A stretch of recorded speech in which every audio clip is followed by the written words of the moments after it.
modern schemes, unraveling truths and chasing dreams.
Hi, Unc. How are you? What's up, BX? How you doing? I'm fine. Welcome to my room. I was looking at your page on YouTube, and so I said, "Look at it, looking professional and shit." I try. I try. That's right. If you're gonna do it right, right? Yes, yes. We do have a couple of other, our people live, our lineage people live. So what I primarily do is interview my guests and then upload this interview to YouTube. Oh, okay. And I could provide the link to you and everything. So this is the end of the year. We're getting nearing the end of the year. So I have a 2025 wrap up, meaning me and you can, at the end of your interview, discuss what we felt was the highlight of the year for us as a lineage, of course, and then a 2026 forecast, what we foresee for the lineage in our role here in the United States of America. How does that hmm sound? hmm Okay. Yeah, I got you. I got you. 2025 was woo. That was Right. what a ride. Yeah. So I don't have a lot of questions. I just want to like sort of get the background of who you are, your journey as a drummer, correct? Yeah, well, I had a band back in the 80s, in the Oh, 80s and 90s in Atlanta. Let me see if I get where is she at? She's supposed to be in here already. right. So my page is kind of private, but I can let me see if I still have the invite button. It is private for the simple fact that they be bothering me, and I don't like non-FBA in my room or anybody of the lineage who could identify as such. But I'm gonna do my spiel while you get ish in the room. So I want to say hey to the family. Step into the Echo Chambers FBA Safe Space. Tonight we're diving into the 2025 FBA wrap up and peeking ahead to the 2026 forecast, all in the company of our beloved Aunt Coolwater.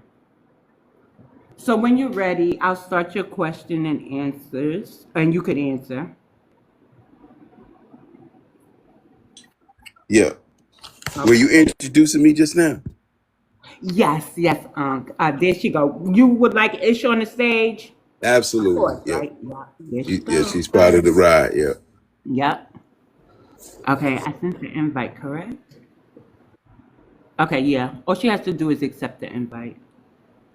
Here they come. Hmm. When I came in, I just requested once you get but I saw your room where I could come in my space. I could see who rooms are live and stuff. So I didn't know if you sent me an invite or what. There she go. Yes, I sent it Hello, to your phone. hello. Hello, hello. Ish. If I knew you was joining me, I would have had some questions prepared for you. But I could ask questions off the top of my head. Yes, ma'am. Yeah, no, that's all good. It's all about Unc. I'm just here for the ride. Yes, yes. Can you tell us about your journey as a drummer in the music industry, starting with your early inspirations? Oh, my early inspirations came from P-Funk. A lot of R&B groups back in the early '80s is when I went on my journey as a musician from Winston-Salem, North Carolina. And my journey was to have take my band and we were gonna get us a record deal and whatnot, right?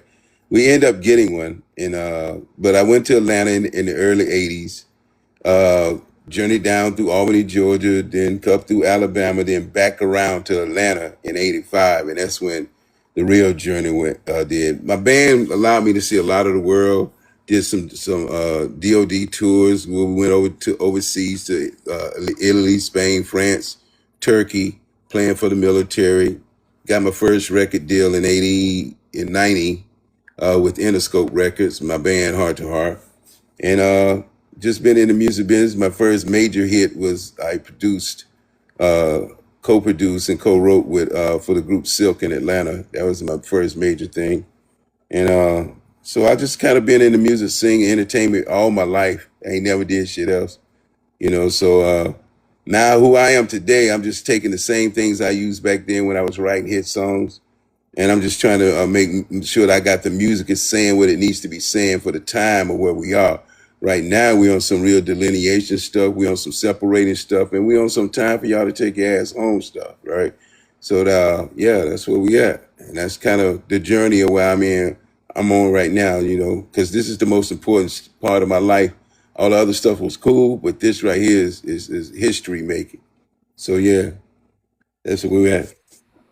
You know, I have my favorite uncle, my father's only brother. He played the drums, right? And that's how he put his son through college. And I Yeah, wish that he was around for me too. He transitioned in like 2006, and I wish he was around for me to ask him condolences. certain questions. Yeah. Yeah.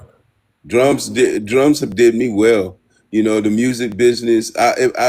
There's of course there's some lessons I learned being in it that if I had to do it all over, I would adjust myself in the mistakes that I made. But as far as picking the journey and what I did, never. I loved what I did. I got music took me to places I didn't ever think I would go. You know, around the world, different places. So just playing drums and you know, so yeah, it did good for me. Ish, can you hear me? Because sometimes I go on mute while the interviewee speaks. You're also a part of the music industry, right? Just to give a little background on you and your career. Yes, ma'am. Oh, she's a beast. She just says yes, ma'am. Like yes, ma'am. What is it? I know what you do, but for the audience, what do you do, Ish? Yeah. I am an audio engineer. I sing, songwrite, and I actually um, do so like audio engineering and production basically is a lot of what I do. And then the other kind of little tidbit is I've dabbled into film scoring. So actually one of my first films, it's called Abort. It's actually on Amazon Prime, so you can go watch it. That film won 7 international film festivals, and I was really excited to be the film score for it. So I've kind of dabbled in a little bit of everything. That's being modest. But that's a topic for another discussion. So I want to ask: there is much talk about Black American culture originating from Africa, and that would include the drum.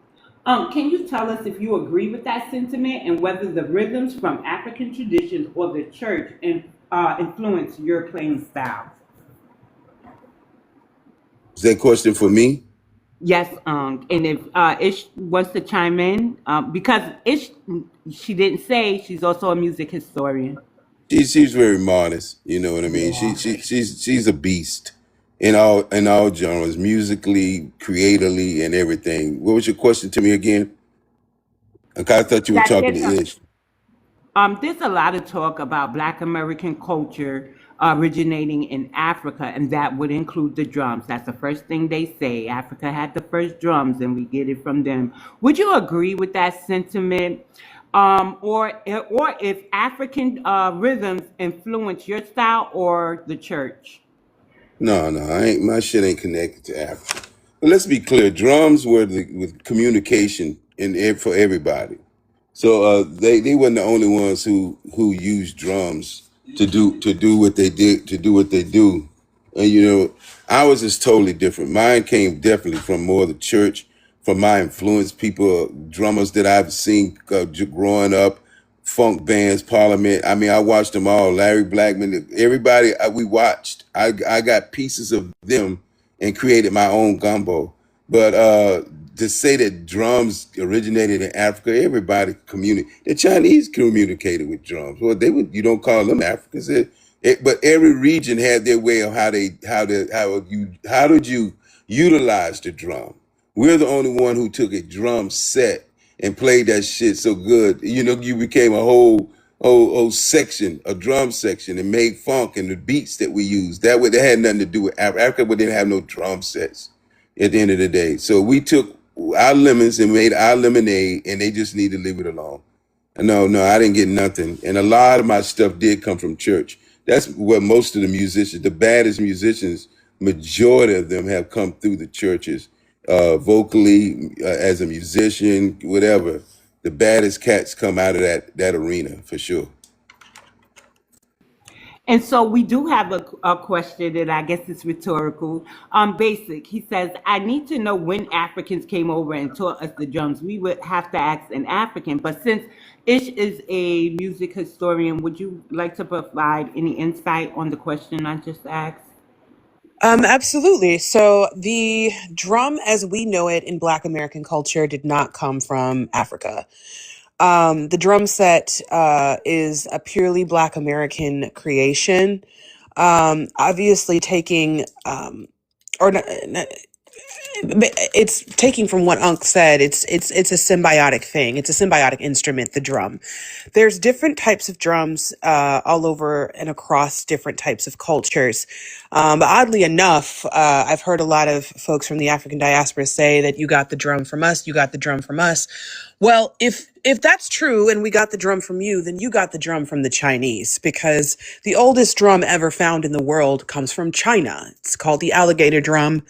And that drum has a specific acoustics attached to it where when you hear it, the sound of it is so unique, you know exactly whose drum it is, where it comes from, who it belongs to, etc. And the drum set is essentially that for Black Americans.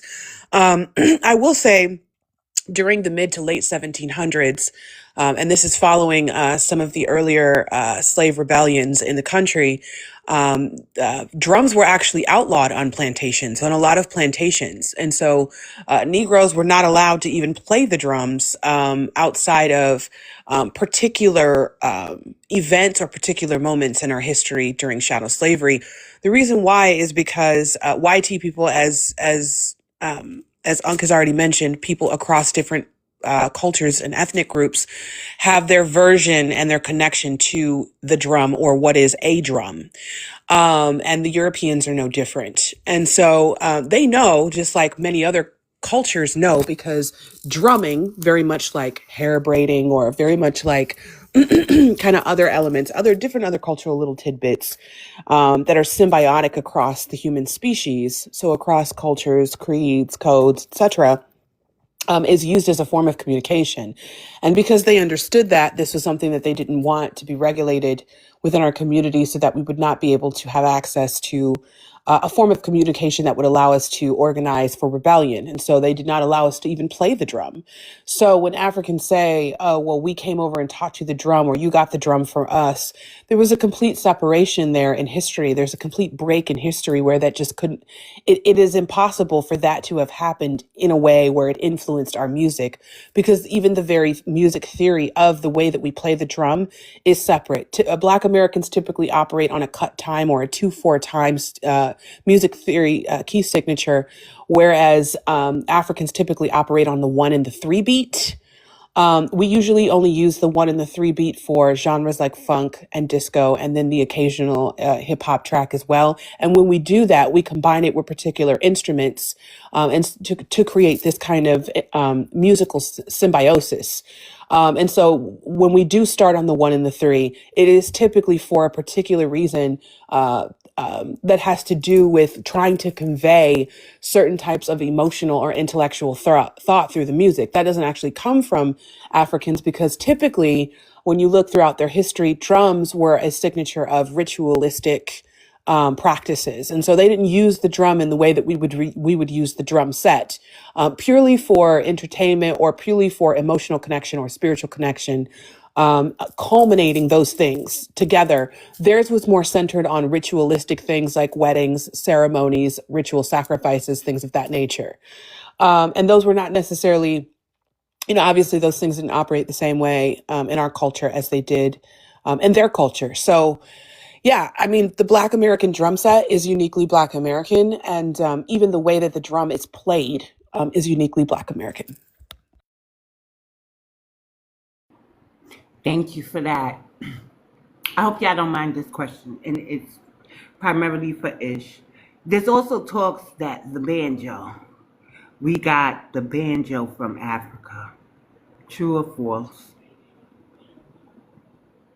The banjo is, there's this constant dialogue about the banjo.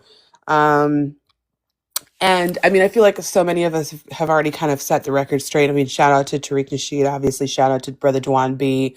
When he did It's Bigger Than Hip Hop, he definitely had some incredible excerpts in there, and has been having excerpts about the banjo for quite some time. So a lot of people connect the banjo to the akonting, which comes from Ghana, or the banjara, which is a Caribbean variation. Their own kind of string instrument. But there are several key notable things that are different acoustically and physically about the banjo than these two instruments. It's basically like trying to say that the guitar and the violin are the same instrument. Clearly, they're not the same instrument. They sound different, they're played different, they look different, right? And the same can be said for the banjo. The banjo is, in fact, uniquely Black American.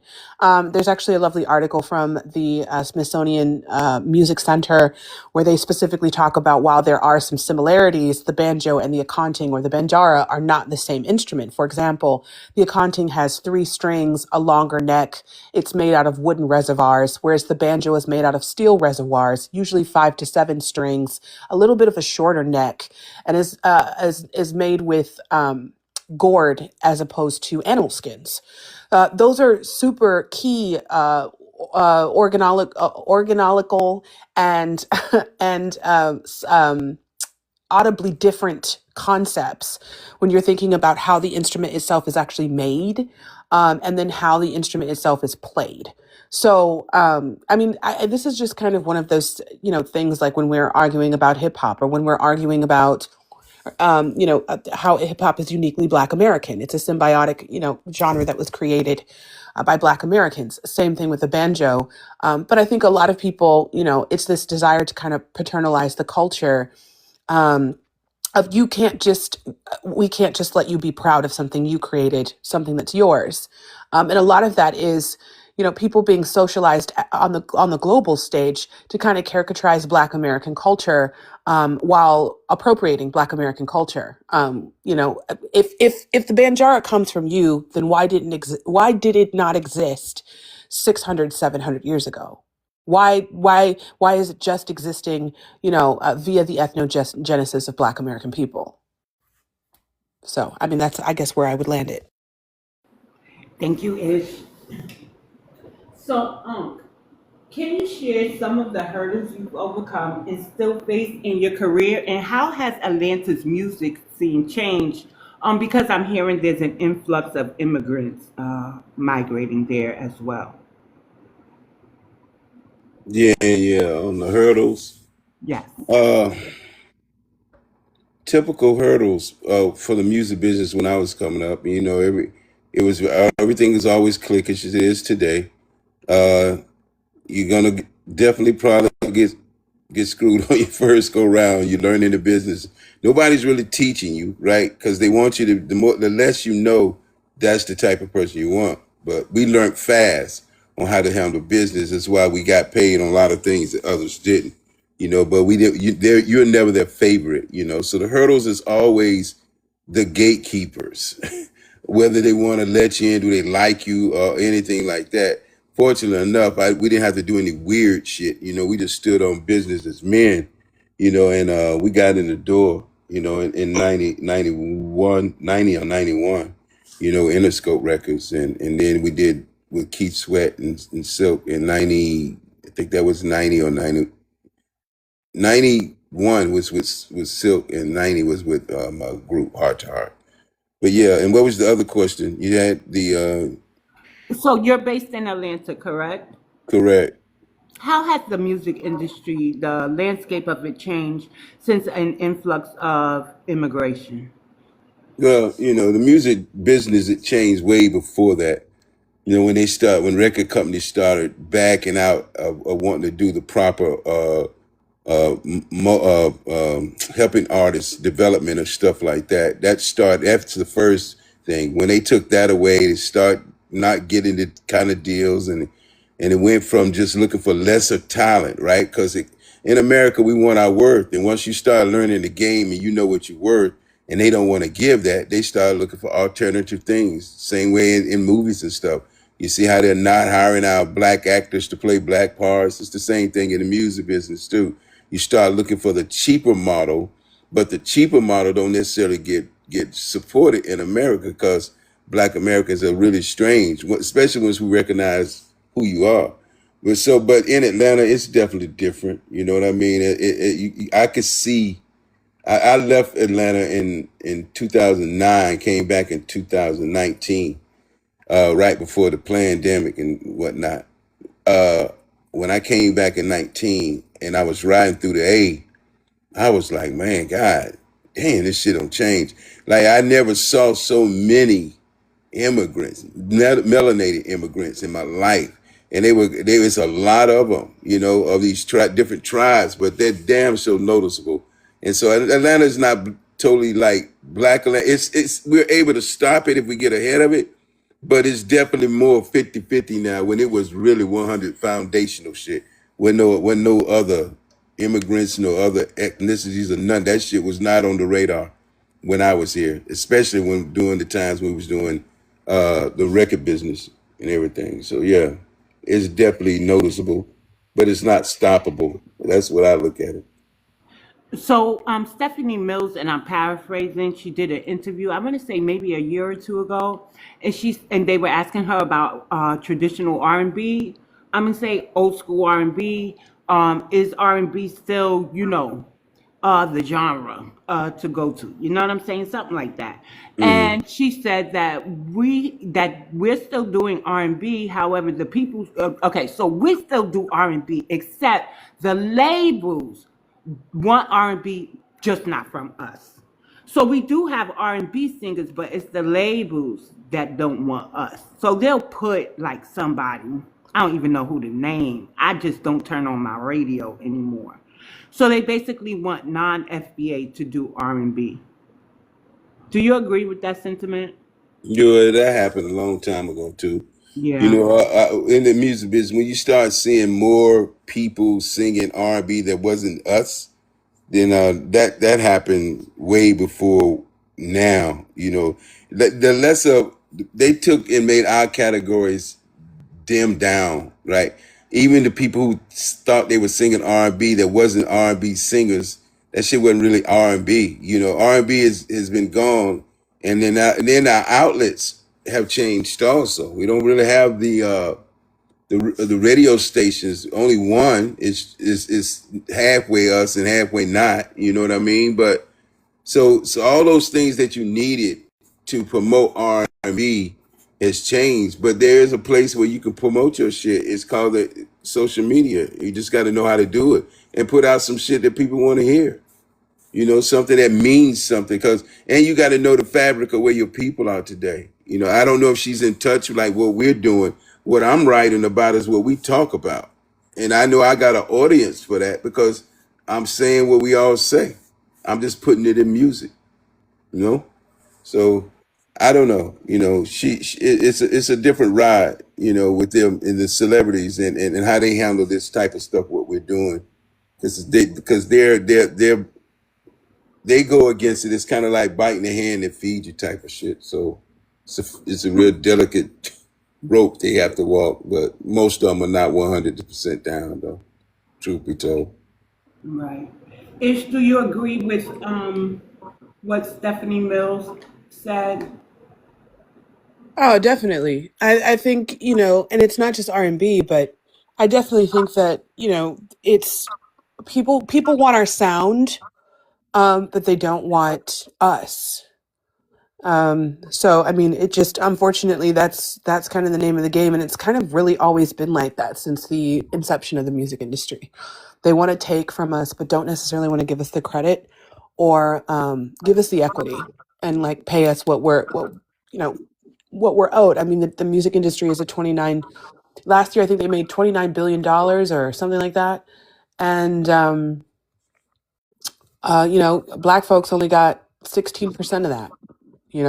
But we created all the music genres in this country, so it's just kind of like this has become a little bit of the history of what the history of what we have to deal with as a people. And yeah, we have folks, look at K-pop, like it's a whole they've kind of like combined the combined R&B and hip hop and other things into their genres, and they you know, it's clearly Black American shit that they're copying off of. Like, especially like the 90s, early 90s, that Yeah, TLC it's feel, laughable. SWV, that, you know what I mean? Like, yeah, so, yeah. And I saw, I think, well, I'm gonna say Asian. There was an Asian gospel choir trying to sound like us, and I was just like, Yeah. why? You know? I You know saw, what they can't duplicate is they can get close enough to sounding good where people say that sounds good, but one thing that nobody but us, we're the only ones that get it, and that's what you call soul. When you sing and chill bumps come on your arms, that's soul. That's some stuff that we get. That's a spiritual side that only we get. You could sound like it, but it's always gonna be missing the one piece that none of you ever got. So you can't even add it to it. But you can't get close to sounding good. Like I heard that little Chinese thing where they were singing. I was like, okay, they do sound good, and everything. They can mimic it real good, but they can't. They can't put no soul on it. And that's the advantage we have. exactly. So, your latest track, Time to Go Home, just dropped with the video premiere on Third Eye Radio. What inspired this song and its striking visuals? The same thing that we talk about every day. You know what I mean? And I've been working on that song for a minute, right? But it's just me putting my ear to the grind and hearing what my people saying. And that thing is time to go. It's so loud in the universe. Like so many people on one accord. And you know what happens when you get on one accord with stuff. You stand in agreement with more one or two are gathered, all that kind of stuff there's something when people saying and resonating the same thing. This is why people had a problem with what they would call echo chambers. I love echo chambers because that meant everybody was echoing the same shit that they want done.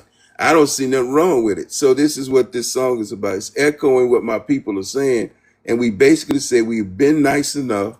We've tried to share. We've told you about it. You told us we ain't nobody. I listened to everything that they said, and I listened to everything that we said, and I put all those two pieces together. And then when I did the song, and it was like, yeah, this is it. And I hit Ish up, and I was like, you got to do the visuals on it, and she did. She really did. So the two together is what make this song so powerful. That's why everywhere I go, she has to be a part of it because there's two stories to be told. Because what she saw and what she heard after we had our conversations, she took that and she built what we see today. And it's so brilliantly done. The visual with the slamming track. I mean, it's a winning combination, for real. I did drop the YouTube link to the video, right, and the song. Ish, would you like to give us your inspiration behind the visuals? Yeah. Man, so let me just say, The song was,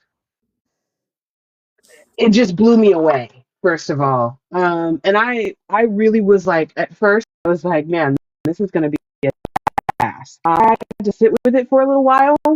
Um, and I had to go into, a really deep place. Because this song it wasn't just about telling folks to go home. And I think, a lot of people are really going to be, they're going to be like, they're going to feel some type of way, obviously. That wasn't the part that really so much mattered to me. The part that mattered to me was conveying all of the euphemisms, the allegories, all of the messaging embedded into this track. That and in a way that properly conveyed our people, because you guys know we've had a couple of different lineage music pieces kind of come out, and mixed reviews depending on which ones we're talking about, I should say. And for me, I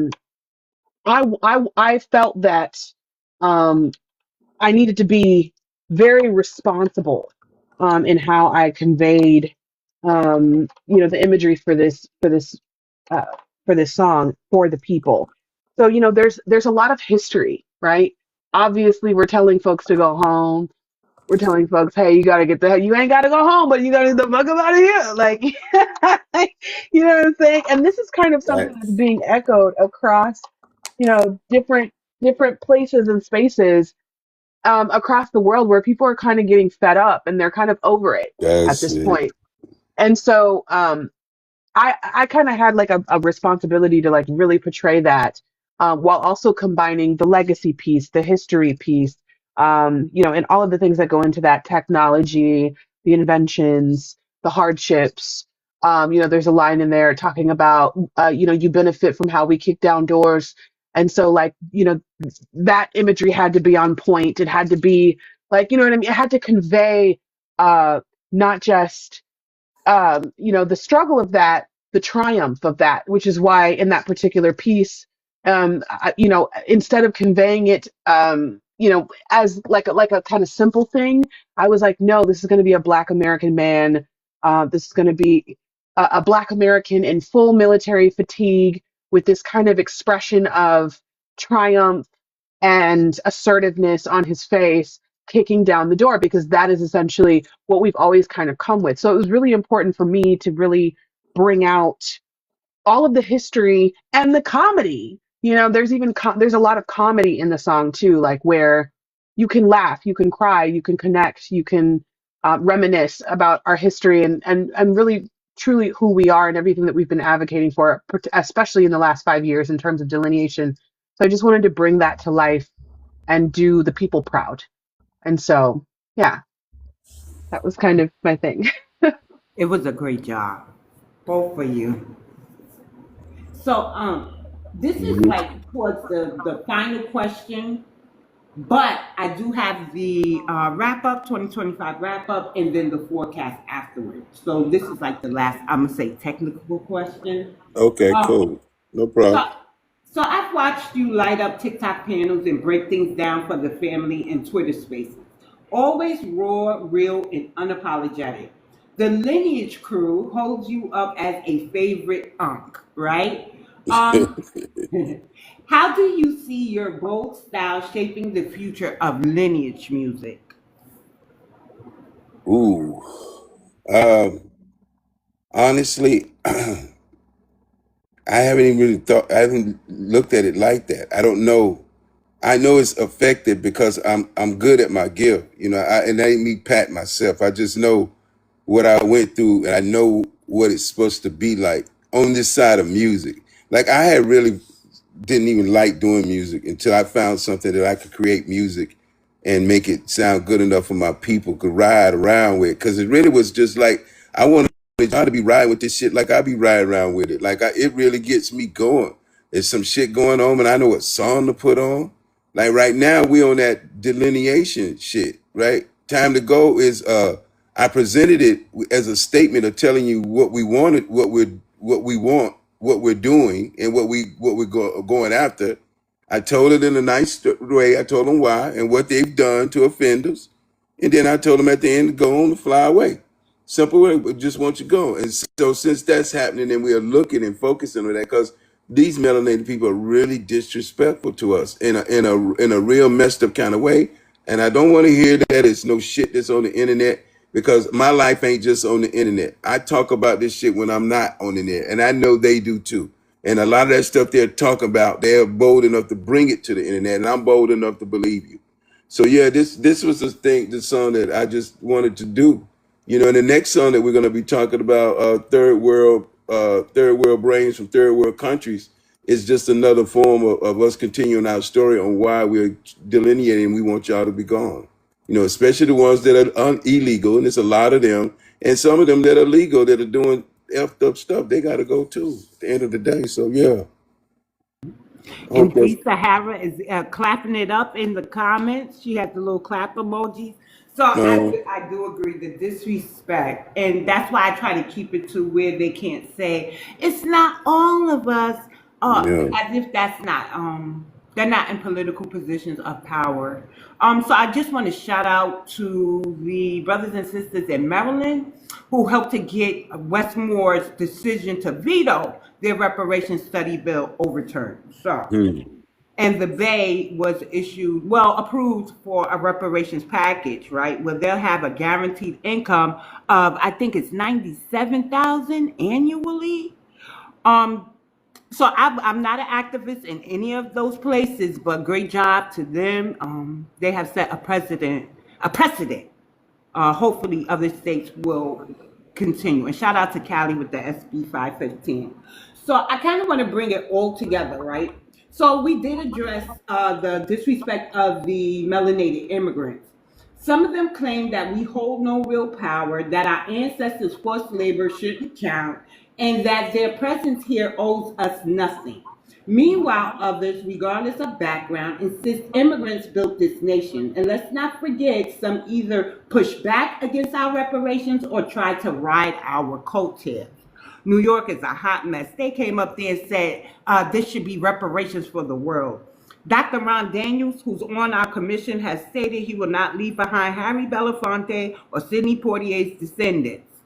And I asked around how to get him off. I put it in written form. They entered it into testimony, but he's still sitting his tail there. And I know I ain't the only one that sent in any resistance for him being there. But I just wanted to kind of put that in the air. But so now we see the sitting president is Donald J. Trump. A few things that Trump has declared that are very important to the Black American lineage are that the 14th Amendment has been abused by immigrants and that it is truly for the children of slaves. He also declared that while we do not get enough credit, we are the ones who were pivotal in building this nation. We also, and this is part of the wrap up, y'all, in case y'all didn't know. We also see that he is signing executive orders to initiate mass deportations, and many TPS holders are having that terminated. It's ended, such as the Haitians, Somali, Ethiopians, and I'm not sure the other group. And there are roughly 25 countries with many African descendants that are on travel bans, visa restrictions, etc. He said he was American first or America first, and he has proven to be as such. Has he done anything that is definitely questionable in the eyes of our elders and historians, such as removing items from the Smithsonian? Yes, my elders were in an uproar, right? But I want to remind everyone that you can support Tariq Nasheed's Hidden History Museum and hold virtual workshops that both educate others and celebrate our unique history in our USA homeland. And you and Ish, or First, of course, can give your 2025 wrap up and what you think was pivotal. And then after Ish gives her response, we'll go to the 2026 forecast. Okay. My 2025 wrap up. 2025 was a ride, man. But we got a lot of wins out. We got information for once. I've never had a president that have spoken things directly about us to the world and said it with his chest. I think there's just wins. Getting these these Africans up out of here, banning people out. These are people of melanated color who we know directly affect us. They know they can blend into our color, and they use it. They even use our ethnicity. They call themselves black. So it all has to be great. It's great getting him in office. My whole reason of getting him in office was to stop the immigrant invasion, because I knew if the blue won, we would be having a whole different conversation on these apps, and a lot of the conversation we would be having if they were in office wouldn't even be able to be on apps. It would be a whole different ball game. So that stopped, and as far as I'm concerned, that was great. I got what I wanted. I'm looking forward to 2026. 2026 is we're just gonna turn the fire up even more. You know, y'all didn't know who we were in 2024. You didn't know. You knew something shifted because things changed because we got another person in the seat. 2025, you found out who we were, and now we know you know who we are because you use our names on your little big platforms and stuff, talking about FBA, Tariq Nasheed. So we know we on your radar. 2026, we finna see what we got now, because we coming with the fire. We're not done until we get what the fuck we want. And so that's it for me. I'm looking forward to 2026. Ish. Yeah, my 2025 wrap up. Man, it's been a great year. It's been a great year for me personally. It started off a little rocky, but it was a great year for me personally, and it was definitely a great year in terms of like Black America and kind of, how we have expanded. I think a lot of the grassroots that started off 5, 6 years ago are beginning to expand into other areas of politics, media, social organizing, and so on and so forth, education, and things of that nature. We're really beginning to kind of expand. And, people are beginning to talk about delineation. People are beginning to actually delineate on census documentation. People are beginning to delineate in education. They're beginning to do it in politics. Black Americans have truly globalized our movement and our activism when it comes to our politics and where we stand with the disrespect. I'm so just very proud to kind of see everyone kind of blossom. Obviously, watching all of the work that Tariq has done, watching what Dwan B has done, watching what you've done, BX. We have people like Leo Spill. We got people like Halo. We have Miss Wani Wani. We have so many people. So many of our people who have, really expanded their brands, really are using their platforms, their voices, their intellect, their scholarship, their gifts. So many of you are just very gifted and talented people, and it's incredible watching you kind of expand yourself. Of course, Brother Coolwater, bringing Lineage music, which is at a time where Black Americans are going through a musical renaissance right now. We're beginning to kind of re-platform our musical genres and the history of those genres, and we're also beginning to reclaim these things. So I think, this is everything that we've been doing has become a culmination of what we kind of started with, this grassroots. And next year, it's all going to explode into this evolution of Black American activism that I think is going to be so very powerful, because unlike some of the other activism, periods of activism that we've had in our history, like the civil rights movement, like, the Tuskegee Airmen, like, all of these different things that we've done, those things are not directed outside of our community. They're directed inside of our community, cultivating self-love, self-esteem, cultural love, cultural esteem, and pride. And this work, the seeds that we've been sowing for the last 5 years are going to be a very powerful tool, because when it's time to reap them, and I don't believe we've quite got there yet, they will have blossomed into a force inconceivable by those who are committed to being our enemies and trying to harm us. And it will be so very powerful. It will be unstoppable. So 2025 for me is just like the calm before the storm that is that brilliance. And that evolution of our people. And I feel like even like with this song, this is kind of like, it's kind of like the old, moniker, this is just the beginning. So I'm excited to see what we do next. Yes, and as you were speaking, Halo entered the room, and so if Unc doesn't know, if he checked her page, Halo has like this southern soul to her voice. To me, she puts me in mind of Etta James.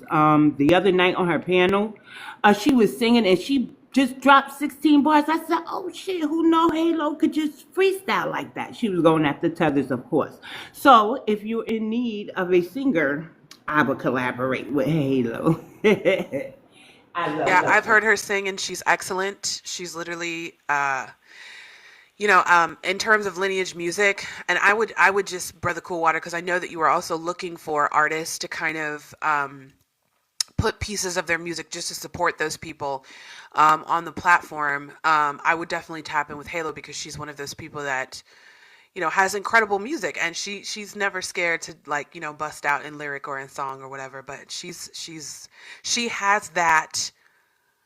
When she sings, you can hear the spirit of our people coming through her voice. It's really truly a magical thing. I Wow. agree. Hello, Miss Hello. Nice meeting you. Aw. So here's my forecast, right? My 2026 forecast.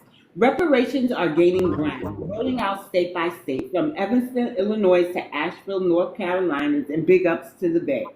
The committee's 2023 report calls for bold steps, 5 million one-time payments. This is for the Bay now. 97,000 annual income, $1 homes, and real relief for Black adults, all aimed at healing historic wounds. This is an ongoing journey. The board's 2025 vote was just a step, not the finish line. I believe more states will not only propose but actually deliver reparations to the rightful descendants of U.S. chattel slavery. Expect new lineage based events and a growing wave of folks leaving the Democratic Party to join the rising delineation movement. And I want to say, just put this out there. You do not have to become a Republican or think people are becoming Republicans because they're unhappy with the Democrats. There is the non party voters category, and we also have the Redemption Party by founder Nichols. So y'all can actually check your state and see if you have the Redemption Party in your state and contact founder on how you can bring somebody who's willing to run under the Redemption Party ticket. Also, I interviewed about two candidates who were independent, Dr. Hamilton and also Laverne Turner. Laverne Turner is in Minneapolis, right? So that interview is on my YouTube channel, and Dr. Hamilton's interview is there too. She's based out of Washington. So we do have people who are running under the independent category. I just don't have all their names. They need support. And at least if you're not ready yet, just look and see what they talk about and see if that resonates with you and you would want to migrate out of the Democratic I'm gonna say plantation because we're kind of stuck there, and they always say our ancestors, but our ancestors would not have remained what I'm gonna say in a state of stagnation. They would have realized what the Democrats was doing, and they would have left and or forced their hand. I don't want to hear, oh, well, we're black anyway, while everybody else is getting what could have been a form of our reparations payment. So, Cool Water, what is your 2026 forecast? 2026 forecast. Continue what we're doing. Because this is how I look at this stuff. A lot of the nuggets that we get has nothing to do with us.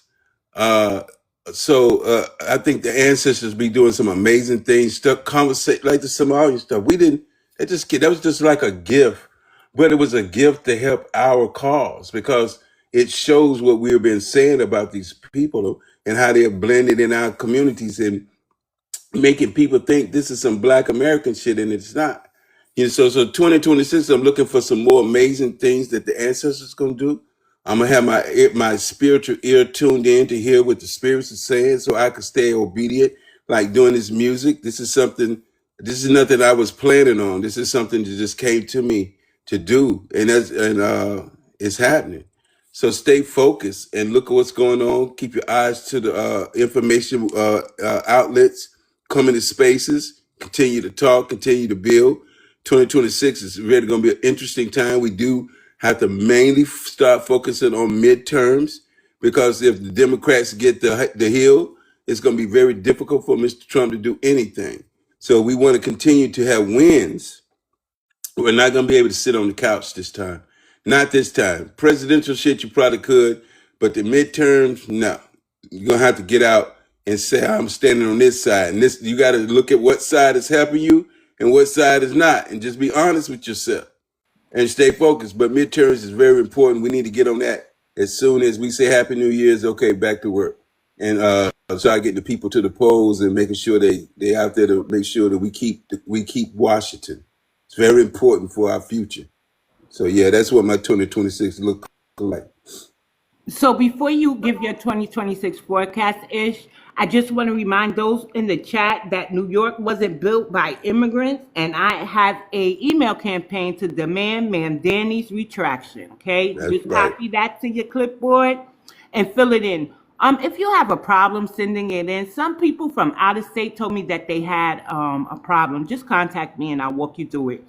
Also, the link to Unk's new single, Time to Go Home, is in the chat. Also, this was sent to me and they said you would enjoy this. The X read it. This is a resource. And if we know Coach, so this was given to me by Sister Brooke because of what we're going through in New York. But if you know Coach, one thing he says is don't get your ass on these platforms and you ain't read nothing yet, can't cite a source.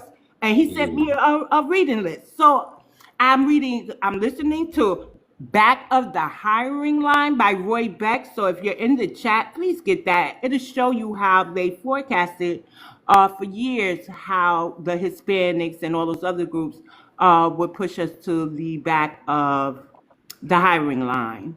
Also, I'm also reading From Here to Equality by Dr. William A. Sandy Darity, and he set the legal framework for who is a Black American. Am I correct, Ish? That was Yes, ma'am, you are correct. okay. Yes, he set the precedent for the qualifications for reparations. I could put it in your inbox. Anybody who can't copy the links, I could put it in your inbox when I log off. I seen Brother Simon, y'all know him as Brother Theory on Twitter. If you would like to drop your links, because he has his own thing going on with trying to secure Black American Negro descendants of freemen and Black American Negro descendants for those who cannot find their ancestors on the Freemen. So nobody is left out. Those are two self-identifying ethnonyms that steps away from African Americans. So if he's still in the room, he could go ahead and drop his link. Go ahead, Ish. What is your 2026 forecast? Man, my 2026 forecast, I don't, all I know is it's going to be fantastic. I will say that midterm elections are important, Black America. Midterm elections are important. They are going to set the precedent for how we move forward politically.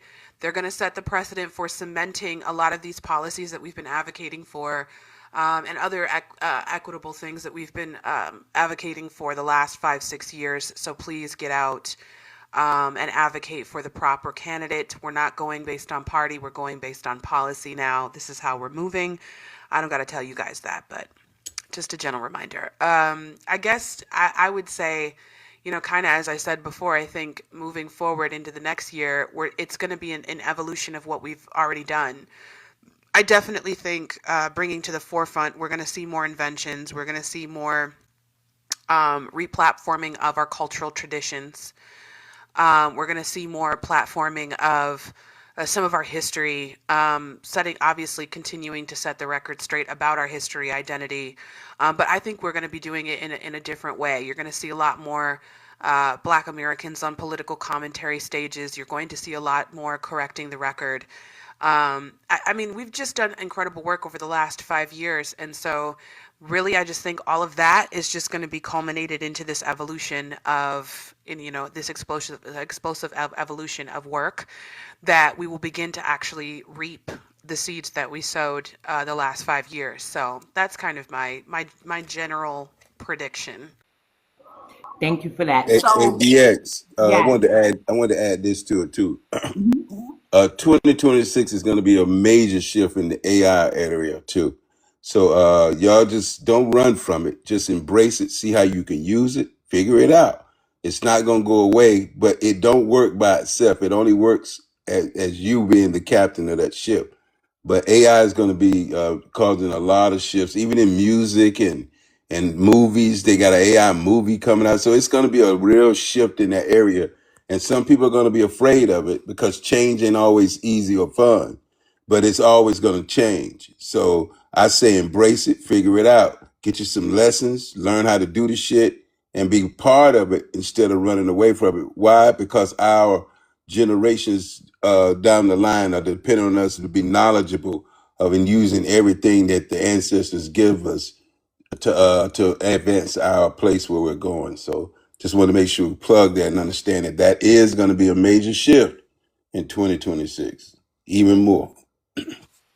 Thank you for that. I agree with AI of what you're saying about AI. Because I still have a presence on Facebook. There's an author who wrote a book. I forget the title. Dang, her name is Sasha, but she kind of walks us through AI the easy way and shows us the benefit of it. Because I remember just a few months ago, I reached out to some author friends. I said I need an editor. They're not using editors. They are using Chat GPT. For me personally, as an author, what I find in the urban fiction field is that I can describe somebody in chapter one as light skin, long brown hair, things like that. And then by the 11th chapter, especially if you don't outline, right, you are describing the character another way. Can Chat GPT catch that? That's why it's good to have an editor. Can they do developmental editing where your plot may have a hole in it and you need an editor who's really experienced or at least a proofreader to say, look, you need to do XYZ with this, figure this out. So I agree, AI and Chat GPT, all that good stuff. It's convenient. It's taken over. It is intricate. Don't get me wrong. It is intricate because all my prompts come out looking like old and fogyish, and I had to get Leo to make some of my prompts because his be fire. So learn how to adapt, but also understand that kind of be cautious. If you're in certain fields, you still need a human touch. That's my take on that. Now, at the end of each interview, I like to do what I call a vibe check. And I ask some pretty cool questions, either finish this or true or false, or who do you prefer? So do y'all have time for the vibe check? Absolutely. Let's do it. Okay. So ATL, which came out in 2006, or Stomp the Yard that came out in 2007. Oh, this is gonna be ish. Uh, damn. I'm impartial, so I guess I'm not impartial. I would have to say this is really hard. I would have to say Stomp the Yard, and I'm gonna say the reason why I'm picking Stomp the Yard. Don't all attack me at once. No, I'm just playing. I love y'all. Because it had so many different things combined. It had black music, black dance, black colleges, black love. It had trials and tribulations. It had triumphs. Not to say that ATL didn't have that, but it was just different, right? I really loved the whole black college, black Americans going to I love that dynamic because it showed that black people are in fact educated. It did show that not only are we educated, but we come from prestigious backgrounds and prestigious pedigrees. And that at one point was very much a huge part of how our institutions were formed. I loved the part at the end, or not the part at the end, but I love the part at towards the end where he goes to the museum to kind of see the history of the college that he um, is going to, and sees this mural of Black American excellence in education, and everything from the different clubs and different subsects, different things like that, to kind of seeing different elements of our sciences and our technologies and our civil rights and all these different things. I thought that was so wonderful to see. There was just snippets in there um, that were really indicative to kind of highlighting Black excellence, that I didn't quite see. I don't think are quite comparable to ATL, even though I fucking love ATL. It's a great film. But yeah, I loved Stomp the Yard. I loved it. I also love the creation of step and how we innovated that. Um, that's a huge history that I feel like doesn't get talked about enough either, and a lot of people emulate that. But yeah, I would say that it's definitely Stomp the Yard. Oh, yeah. So, I agree with her. uh, Mary and D Sahara says they would have chosen ATL. So the second one, Tyler Perry or Spike Lee. Oh my God.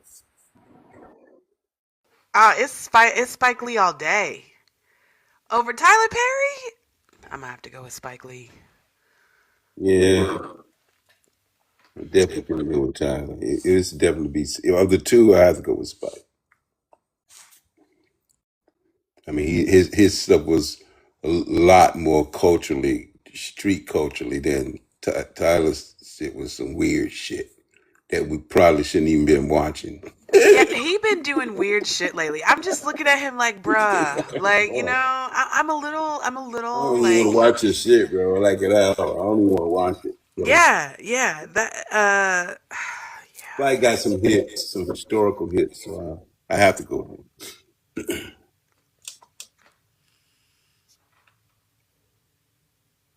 Okay, I got a good one for y'all now.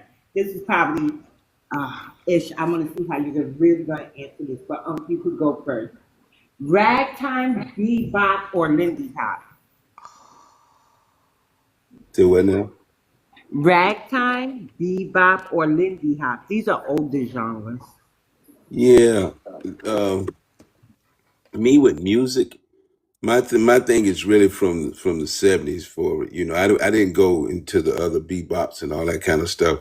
Mine was kind of around that R&B funk type stuff. So, but that would definitely be some ish stuff because she teaches on that exact question right there.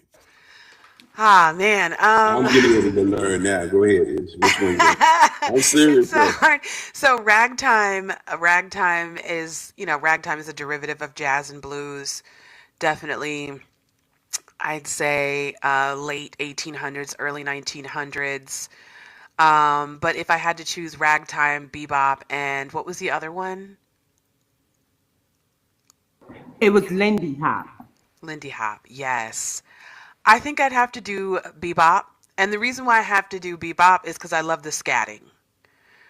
I'm a sucker for scatting. Any type of scatting, Louis Armstrong. It had to be bebop for me because that's the only one I know. I don't even know the other two. Yeah, ragtime is I mean, I know a little bit of rag. yeah, Scott Joplin. That's ragtime. That's Maple Leaf Rag, which was one of the first ragtime, one of the first recorded ragtime records from a Black musician or ever. But I would have to say that it was definitely bebop for me because bebop combined elements of ragtime with the scatting. And like I don't know if you guys seen Idlewild with Andre 3000, or if you saw that scene in Malcolm X with Denzel Washington where they're kind of in the ballroom and they're dancing, and this is right before he starts dancing with the YT woman, and he's dancing and they're getting down. That's bebop right there. That's like the common. That's what birthed. Excuse me, ragtime is what birthed that. And that's like my favorite shit. And I love to see black people dancing, line dancing, and, all of that. So definitely bebop for me. It's I be on a mission. Like, well, what did New York do before the South migrated up? You can't say we didn't have no culture up here. So, and I want to know if you agree with this statement. Young lady, Sister Revolutionary, y'all probably familiar with her. She primarily remains in the chats of our rooms. She's of the lineage, right? And she said, cake walk and ballroom would be New York genres, like early genres. Oh, I'd absolutely agree. Um, definitely, Finally, thank definitely you. cakewalk. Um, absolutely cakewalk. Because you had, excuse me, you had free communities of color in New York. You're seeing free communities of color in New York while folks in the South were still kind of, shadow enslaved. There's still, a heavier frequency of slave patrolmen. Um, Throughout the South, people actually had to use what they called land passes in order to leave plantations. So musicians, Black Americans who were in charge of, driving they were drivers. They were buggy drivers for plantation owners and so on and so forth, enslavers, etc. They had to have like actual paperwork to say that it was okay for them to leave their plantation, who gave them permission, etc. Kind of really interesting stuff. I know you've been asking me to do like a Black American History 101 kind of thing, and I'm going to start doing that in the new year. And one of the things that I wanted to talk about was how when you go to school and you have to get a quote unquote a pass to the bathroom, you can't just go to the bathroom, you have to get a pass to the bathroom. Well, those are those little kind of YT supremacist microaggressions that actually come from when we were on the plantation. And in order to leave the plantation, you literally had to have a land pass. You had to have a pass from your enslaver to say that it was okay for you to leave. And there were classes of Black musicians who had to have travel with these land passes in order to go to, if they weren't traveling with their enslavers at the time, they had to travel with these passes in order to go into the market, in order to go to the slave block, in order to go and pick up goods and services and different things like that. And so kind of interesting history there. But New York absolutely had a musical culture. New York was kind of one of the epicenters for the Black musical Renaissance. One of the first Black musical renaissances, the Harlem Renaissance, is accredited entirely to New York. New York, it was pivotal, incredibly pivotal in hip hop culture. Without New York, without the Black American New York culture, hip hop would not have become what it is today from a global perspective and a global stage. And that's just a fact. Yes, there are extrapolations from the South. That can be said for any facet of our culture, but a lot of the work that Black Americans in New York were doing in art, in music, in technology, in science, in agriculture, architecture was symbiotic, meaning it was at the same time as some of the contributions of folks in the South as well. And a lot of those people had roots in the South as well, in terms of whether they had family members or whether they had children that they were separated from or whatever. So New York has been an epicenter, and it really is important to kind of re-platform the narrative about Black American New York.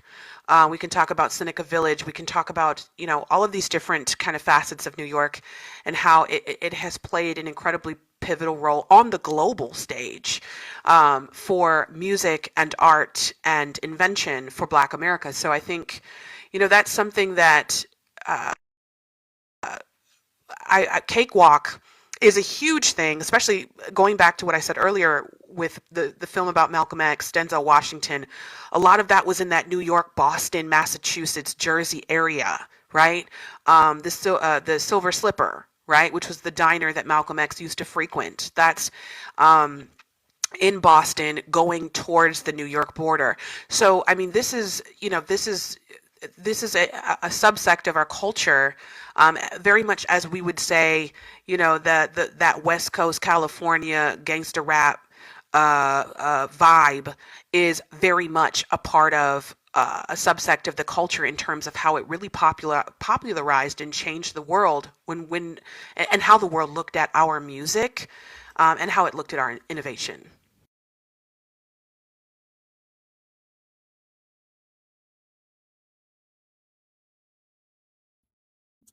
Sorry, almost got stuck. So I want to say to everybody, thank you. I see the likes, I see the gifts. Thank you for gifting the panel. Please Thank don't you. forget, he is the man of the hour, and I put his link to "Time to Go Home." His new single is for the delineation movement, substantiating it, and also will you have a record label or called Lineage Music, or it's just, Yeah. I don't want to say just Lineage, but it's definitely Lineage Music, correct? Yeah, Lineage Music is the YouTube page and everything too. It's this place where I hope to gather our songs that are good songs, that a place where you could come and find good music if you want to download or whatever you want to do with it, while you're riding around in whatever you're riding in. It's just a hangout place. Lineage Music, right? Thank you. And And so, this is not just me. This right here. These songs that are coming up is going to be a rock thing. Ish Cool Water, CW12, the creator. All that stuff is this community here that we're building. So this thing works like with both of us together. So even though I'm the person that set it up, it's definitely both of us on board for sure. okay, good to know. I just have a few more vibe check questions. Shrimp and grits or chicken and waffles? Chicken and waffles. Shrimp and grits. If you know how to make grits, everybody can't do grits, right? I do amazing grits. Like Listen, I my do grits, too, but I can't eat shrimp. So, yeah. Aw. We'll put some catfish or something on, so whatever you Now want. some catfish and grits, baby. Y'all know I never had catfish What? because of the name. BX. Mm-mm. Now, if my parents gave it to me as a child, I gotta ask, right? But I don't remember that being like the fish of choice in our house. It It wasn't. it was like whitings. Yeah, yeah. That fish is more down Louisiana, around the coast. Catfish comes into play because that's one of the fish they get out of the lakes and whatever they are. Facts. Listen, my Yeah, grandmama was. There was never a shortage of yeah, catfish we in my get house. whiting and all that kind of fish. Whiting, orange Tilapia. roughy, Yeah. catfish. Man, man. Shout out to country. I seen you enter. So, somebody mentioned corned beef hash. I love corned beef hash. Yeah, I And like. Denise Harris says whitey for her too. She said whitey, but it's whiting. So Did we you have. know that corned beef hash was actually like we have our own version of corned beef hash? I mean, obviously it does derive from the Irish culture, but we actually have our own like way that we do corned beef hash. And I had no idea, but all I knew was that I fucking love corned beef hash. And let me just say, there are a lot of black Americans, as quiet as it's kept, who have, because when the Irish came over here, there was, there's a large influx of them that were overseers on plantations, and they were participating in a lot of the forced breeding as well. And so there are a lot of black Americans who have, some Irish going on in the genetics by way of that. But the way that we took that dish and made it ours is insane. And I mean, I haven't met a black American that doesn't fuck with corned beef hash. Like, I love corned beef hash. Like, that's, what I'm saying? Corned beef hash, a Wow. little hot sauce, some eggs. Like, what I'm saying? Yeah. I mean, really Corned beef, just, corned beef in the cat and cap, not the hash style, just the corned beef itself, with mixed with cabbage and some cornbread. Well, yes, yes. Wow. So Chris the Rebel says, even on Harlem Night, that corned beef hash was serious. That corned beef hash was serious. So I think he's talking about the movie, right? Harlem Nights. Yeah, yeah, they were I eating corned beef never, hash. and I love the way the ancestors answer me, right? So I was sitting here. I know what we got from the Italians and stuff, and as the lasagna and all of that stuff there, right? But I was wondering what the hell the Irish did when I know primarily they were the main ones attacking us in New York, right? So that's Yeah, the good to know. 1919 New York riot. Yeah. Yes. Yes, I And know. 1863 draft riots. Yep, yep, that's right. And so the Irish, oddly enough, we actually have a very deep history with the Irish. So just to be, obviously, Sinner's global fucking phenomenon. incredible cinematographical display of Black American excellence. And there's a reason why he made the vampire in the film Remnick Irish. And, a lot of that has to do with the history of the Irish. Some of what kind of happened to Black America also happened to the Irish, particularly the era of the Irish Filé. These are people who existed between the 5th and 6th centuries. They were a class of Irishmen called the Filé, and they were philosophers, alchemists, educators, advisors to kings and queens. In fact, they were even revered more so than kings and queens. And it was said, the legend says that the Irish Filé had the ability to speak sonnets and prophecy that could silence even kings and queens. And so they were very much revered in their society. Going between the 5th century and the 12th century, you see the British begin to enter Ireland to colonize Ireland. And these Irish Filé used to have schools called Philadecht, and they would go to these schools to heighten and educate the children of these Filé who were gifted in music, arts, science, technology, philosophy, alchemy, and other sciences. Well, when the British came and invaded, they said, you can no longer speak your language, you can no longer play your music, you can no longer have these ideologies. So they began to kind of try to erase elements of these Irish Filé. And mind you, these Irish Filé, we're talking the 5th and 6th century, we're talking when the Irish were dark-skinned people, right? When they were actually melanated looking people. They didn't look like the Irish look like today. And so in the film, when he says, I want your songs, I want your stories, and you're going to have mine, essentially he's talking about, and he says, and you're going to have mine, and I need your songs to get back to my people so I can go home. He's talking, and this is kind of one of the Easter eggs of the film, he's talking specifically about those Irish Filé, the music, the culture, the ideology, the philosophies, the alchemy of the Irish Filé. This is why in the beginning of the film, Annie, who is the Gullah Geechee woman, who she's kind of narrating the film, and she's talking about, legends told of a people born who have the ability of music that can pierce the veil. And she mentions the fire starters of the indigenous culture, the Irish Filé, and she mentions the griots, right? And there's a reason she mentions that, because later on in the film, when he says, I need to get back to my people, he's specifically talking about those Irish Filé, those dark-skinned Irish people who were colonized by the British, who were colonized by invaders, and stripped of their language, their music, their history, their scientific practices. And he's in awe by Black America. He's in awe by the blues, because how have you people...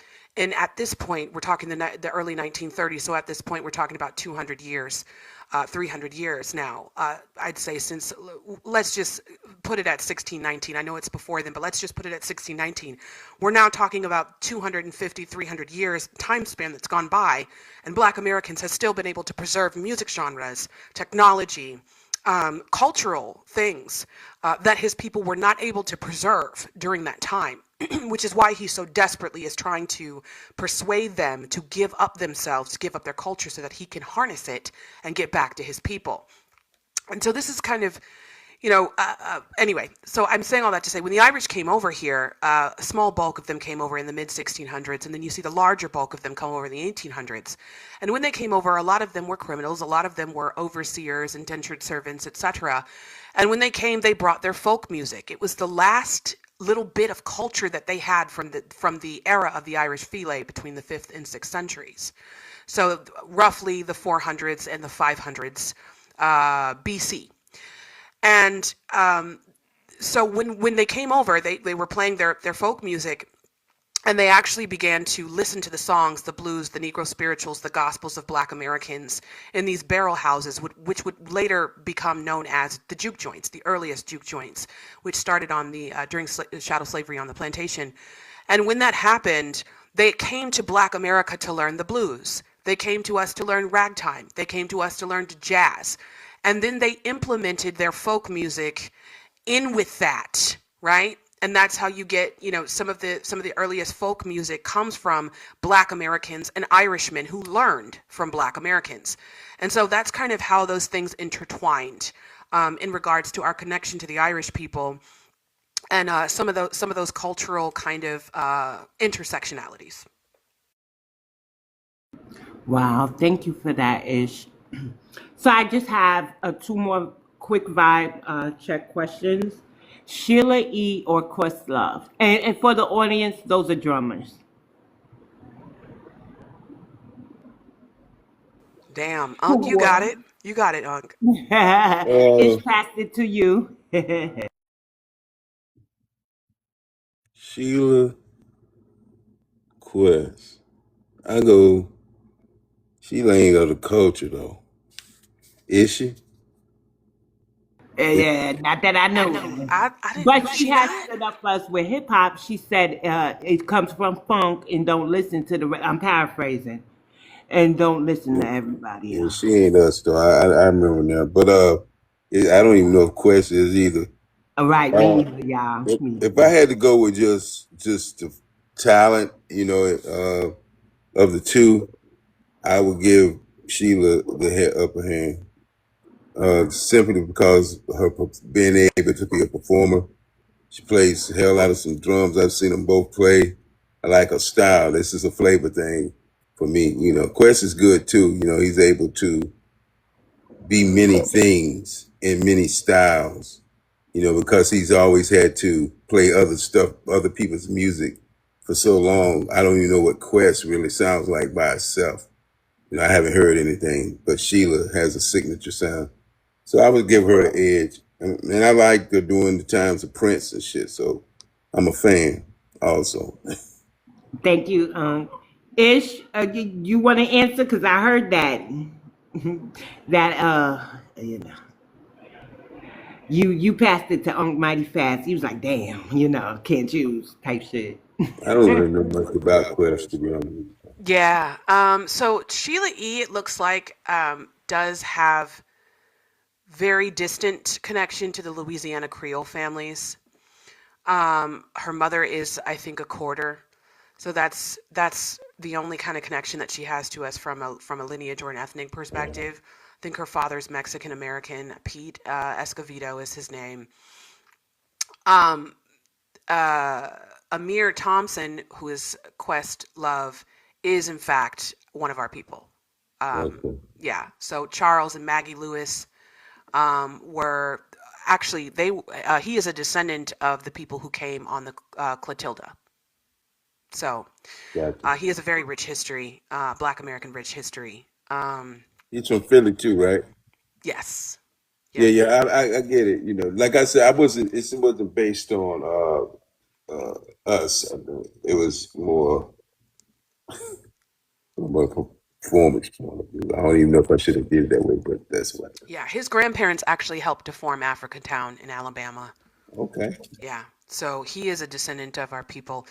Sheila E. just has, kind of that little intersection sectionality. But Yeah, she's I mean, I definitely don't even not know us. who I would choose. I love them both, but I don't know. I guess I would have to side with Unc on this one when it comes to Sheila E. But I love Prince, so that's. Like I said, mine is strictly from a before I got to where I am now. I'll be honest with myself on what I liked and what I didn't like. Even though I found out that a lot of most shit that I liked wasn't even my fucking people, it don't take away from how I view them as an artist and stuff, right? And from art, that's what I judged it from. Not necessarily, of course. If I had to go to war and it would had to be a thing, I'm gonna choose the fam all day long. Yeah, that Minneapolis sound and stuff. That shit was. I was a fan of that, mainly because of Prince and them. But it was a lot that came along with it, right? So they was a multicultural. It was some Minnesota shit going on. He was on that multicultural stuff. Oh yeah. So the final vibe check question is complete the meal, right? Meatloaf and homemade mashed potato. Meatloaf, homemade mashed potatoes, and For me, it would be some sweet peas for me. Some butter on them, yeah. Yeah. Or sweet corn. I could do the sweet corn. Corn too, My yeah. grandmama used to make that a lot. Meatloaf, mashed potatoes, sweet corn, or yeah, green beans. Definitely Mm. green beans. My grandma could fuck some green beans up. Wings could be good too. Any of those work with that meal. The meatloaf and the mash, as long as they swinging, that last little sprinkle, any one of you name, would be great. Right. I would have went with corn and gravy. So it would have been meatloaf, mashed potatoes with gravy, homemade mashed potatoes with gravy, and Mm, sweet corn. Mm-hmm. that's good too. Make your mouth Yeah. water. Like, yeah, you can Yes. almost taste what it when you already know what it tastes like. Hell yeah! Yes. Listen, my grandmother loved that sweet corn or that cream corn she used to Oh, do. I don't really like cream corn. I love My cream mama corn. did. I like Mm-hmm. cream Yeah, corn too. Mm-hmm. I do. But that was, we, yeah. I'd eat cream spinach before I'd eat cream corn, to Hey, I be love honest. me some cream spinach too. I Cream like spinach that is too. great. Yeah. Happy holidays, New Arrows. Yup. So, before we get out of here, are there any parting words, any parting predictions, anything at all you would like to say? How could people follow you? Let's start there. Well, on here, I don't think it's under cool water for right now. We're building up the lineage page and all that, right? So we have to get back with you so you can repost how to come through all that information. But cool waters right now on TikTok. Okay. Any predictions? Any parting words? Anything at all? But no, just want everybody to enjoy the video it's getting ready to play and just support it. Download it, share it. It speaks for itself, and it'll get you ready for 2026 with the right focus. Thank you. And to everybody in the chat, time to go home with the link is the link to the visuals and the song. New Arrow said, I need my tea cakes for Christmas morning too. What happened? You can't find them, New Arrows? He ain't make them. He ain't make them. Ah, man. Yeah, I ain't doing it this year. So Ish, any parting words, any parting predictions? Also, please plug Third Eye Radio in your music therapy sessions that you have. Yes, I don't. Yeah, my parting words are just simply continue the work, Black America. You guys are the ancestors' greatest dreams. It's my honor to be a Black American. Mm. I wouldn't want to be anything else. I'm so proud to be that. 500 years ago, this right here was a part of the dream our ancestors seen, and we are making it real. We're the personification of their dreams made real, and I'm really proud of our people. I'm so very proud of our people. Um, yeah, and as far as Third Eye Radio, you guys know Third Eye Radio, we're live Friday, Saturday, Sunday, Monday nights. We might do a little bit of a Christmas special tonight or tomorrow night, so definitely tap in there if you're interested. For those of you who don't know, we are a grassroots lineage-based radio station. We've been operating for 6 years now. Very proud of that. We've been operating for 6 years now, independently, Black American owned only. And with an emphasis on replatforming our music genres, our music history from the 1600s to today, and just edifying our people through Black American musical culture, Renaissance, and neuroscience. So, very proud and thankful to be able to continue to broadcast. And we've had a lot of hurdles, but I'm very proud to be able to kind of continue to provide a safe space, musical space for Black people to get their musical therapy and knowledge. So, and thank you, BX, for just being an incredible host. And a pillar and an elder. I know you don't like to be called an elder, but Thank you, Mary. those of you who are the best elders and the elders we need are typically the ones who don't ask or seek or look for glory, but it finds you because you are quite literally, you are what keep the rest of us going. So thank you for what you do. Thank you. So I want you to know, Jessie May says she's proud of you, Ish. Mary has signed the New York email campaign demanding that Ma'am Danny issues a retraction of his statement, New York was built by immigrants. New Ariel says he is proud of our people too. Jesse May says, absolutely. D Sahara is clapping it up. So I want to say I am very proud of our people. I realized from the last two chats that the people who keep up the gender divide has found their way into our FBA safe spaces. One came up, I had to take her head off and drop her, meaning she came up, I don't know what FBA is really, and what I understand. And then they explained some things to her, and I'm just listening, and she goes to, well, maybe if our black men did this, and our black men did that, and our black, and I just came off my mic. I said, go to the stats, right? Black men who marry black women at a rate of 85%, white women at a rate of 11%, Hispanics even less at 4%. And the way you're talking, you're a tether. But I was doing it a little more roughly than that. Wound up dropping and blocking her from the host room because we don't need that in our energy. So I want to say that Black Americans are not without fault, but we are not going to take ownership for what we are not participating in. We take accountability for the things that we do. And we move forward as one band, one sound. A gender divide is primarily held up by the tethers. It's not held up by Black Americans that I'm around, right? These other people, the Pan-Africans, the girl that jumped on the stage, and the other Caribbean lady I had to curse out and got modded for doing that. I realized that our black man is under attack because to separate the black man from the black woman is attacking the black man. And we're not going to go for that. So my parting words is love, peace, light, and reparations to my foundational Black Americans. This is the most unified that I've seen outside of us stomping the yard when somebody touches us, right? We're unified. We're setting codes of conduct. We're following the code, and we know there's no leader. It's just a code and a lot of love and a lot of healing, and I'm grateful for that. So love, peace, light, and reparations to my foundational Black Americans. I love us for real. And with that said, I'm going to go ahead and end the live. I thank everybody who was in the chat, participated by gifting and commenting and liking it up.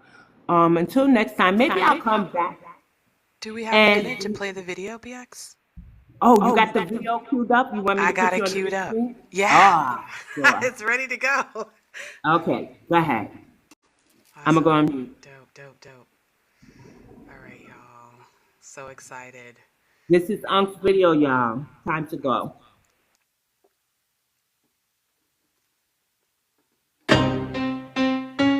Y'all don't hear us. Pull up a seat and motherfucking listen.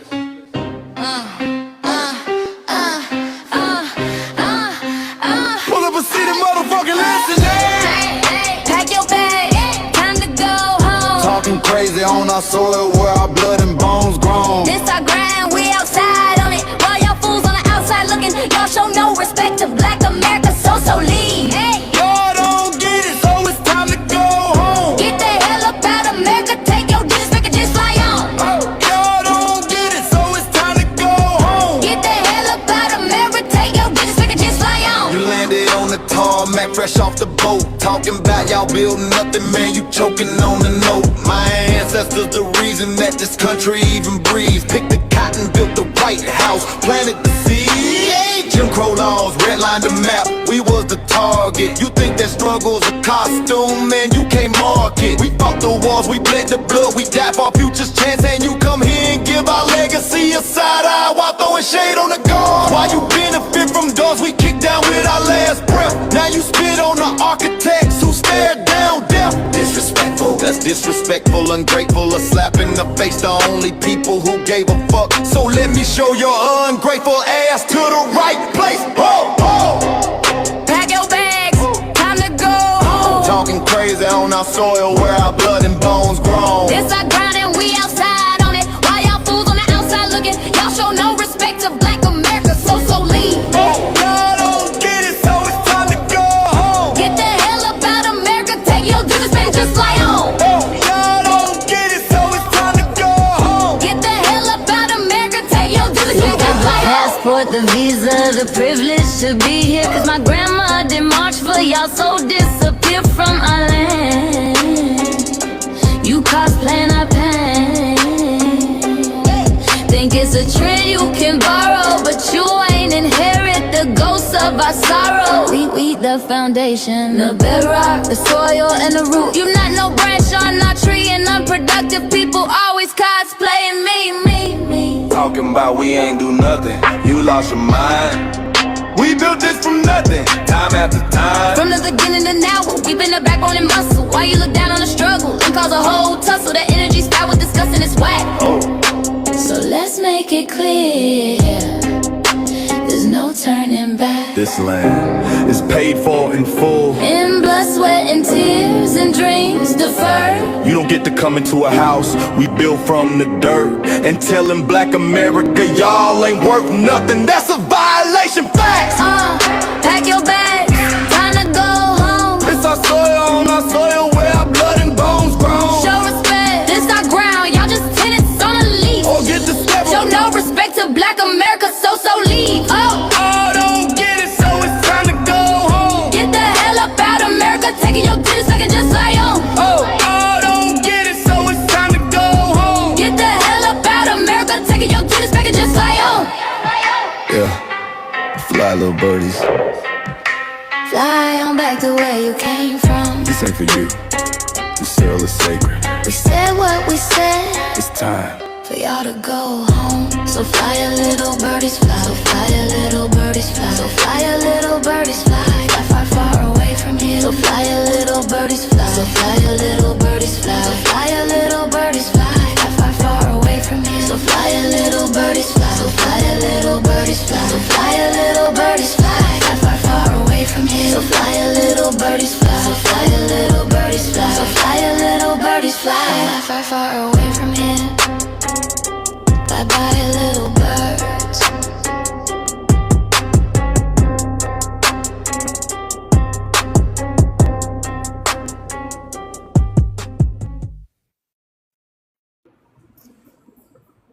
If you are silent about your pain, they will unalive you and tell everyone you enjoyed it. Zora Neale Hurston, the great ancestor.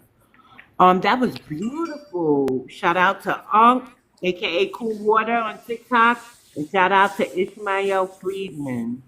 Yeah. That was a Thank you. beautiful job, Ish. Yep. Thank you. Thanks for having us on it. I appreciate it. It Yo, was fun. welcome. I enjoyed it. Were y'all looking at the comment section as the video played? There's a lot of clapping, a lot of dance emojis, a lot of Black Power Thank pics. y'all so much. Yep, Old Car Lover says that go hard. I'm gonna drop the link one more time and then we could cut on out.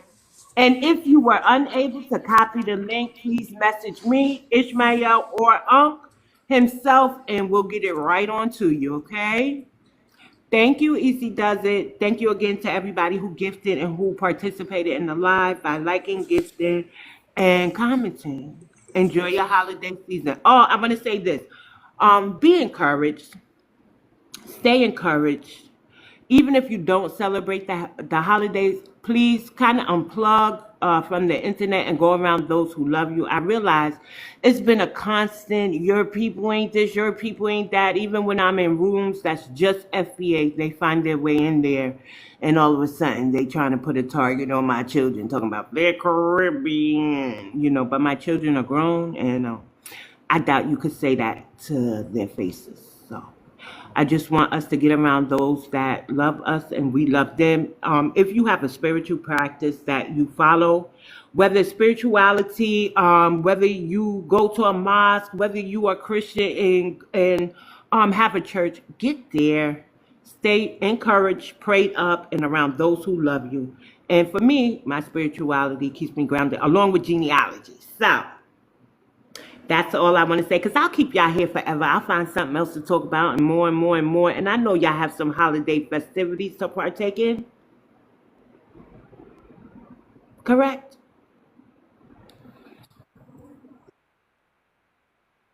Uh-uh.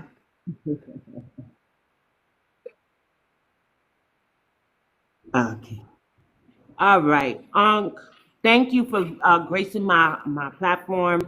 And I'll send the link to you once I upload it to YouTube. And I'm so proud of you and the bold step that you're taking to put forth Lineage music. We need to hear us in the booths again, on the airwaves and out of the cars, because I'm tired of hearing this Spanish mess up here in New York, okay? But all right, I'm going to X out now. I love y'all for real. Appreciate it. Y'all have a good holiday. You too. All right. Peace, everyone. Peace.